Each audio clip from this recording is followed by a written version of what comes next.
Hello guys, so we have these two forms, the form I-134 and we have the form I-864. What are they?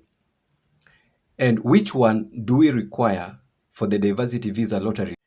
And guys, please remember to watch this video to the end because you will understand it better and you'll get information. Don't just jump into conclusion after watching some few seconds of the video. First of all, these two forms, they are both the Affidavit of Support.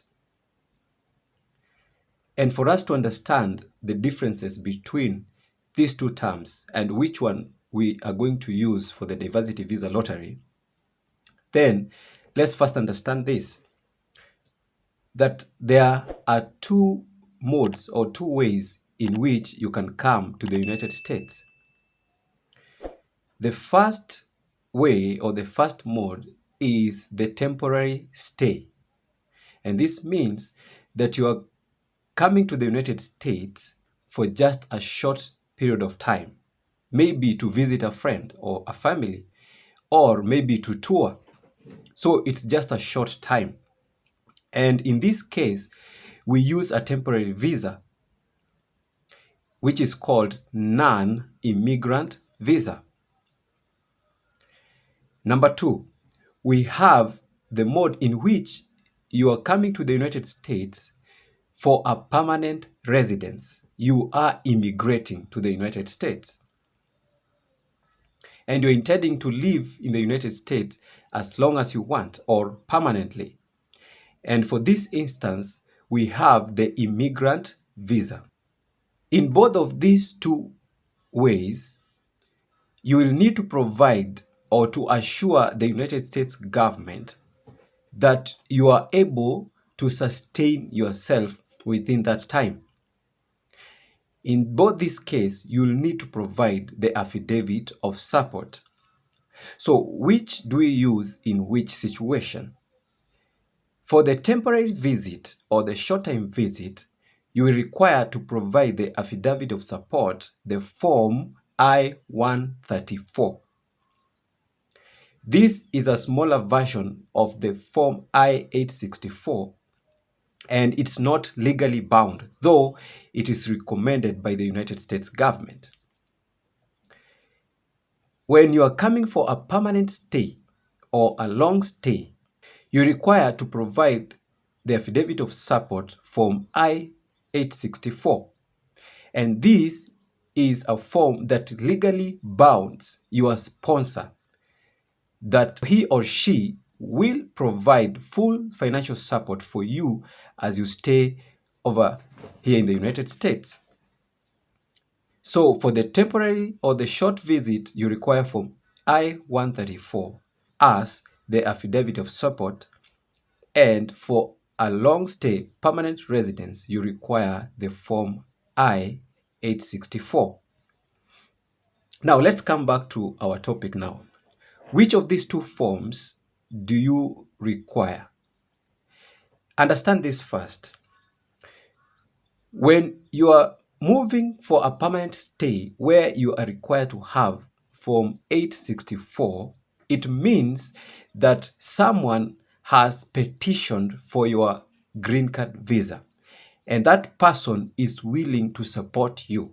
For example, a spouse may want to petition for his or her spouse to come to the United States, or a parent may petition for the green card for their children, or some job employer would petition for a green card visa for you to go and work with them in the United States.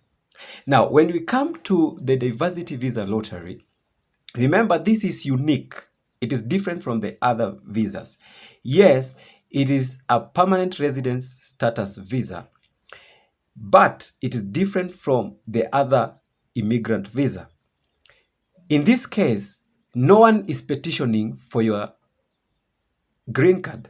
It is a lottery by the United States government. In other words, it is the United States, in quotes, that is supposed to sponsor you to petition for your green card. But you are not required to provide any financial support document or any affidavit of support. It is not a recommendation in the diversity visa lottery. But most embassies, you will find they will request for the affidavit of support, Form I-134. I repeat, Form I-134. And why do they request for it? It's because you are immigrating to the United States for the first time, and it means you don't know that place. You're new to this place, the United States, and therefore you don't have any means. They will need you to have or to prove to the United States government that you're not going to become a public charge, that you have some way of supporting yourself for a short time as you pick up or as you take on the life in the United States. So after all, you have sought for a sponsor. It is not the sponsor who petitioned for your green card. You just found a sponsor, and the sponsor has agreed to sponsor you. And it is for a short time, maybe a month or two or so, for you to start life in the United States. Therefore, for the diversity visa lottery, you will require the Form I-134, even though it is not a requirement, it's not mandatory. So prepare one that when you go for the interview, in case the consular officer asks for one, you will have it. Because why should you be thrown into AP, yet you could have solved this issue? Prepare the Form I-134 before your interview and go with it to the interview. So I hope, guys, this information has been very informative to you. And if so, please don't forget to subscribe to my channel if you have not. And if you have, please don't forget to like the video. Let's meet in the next video.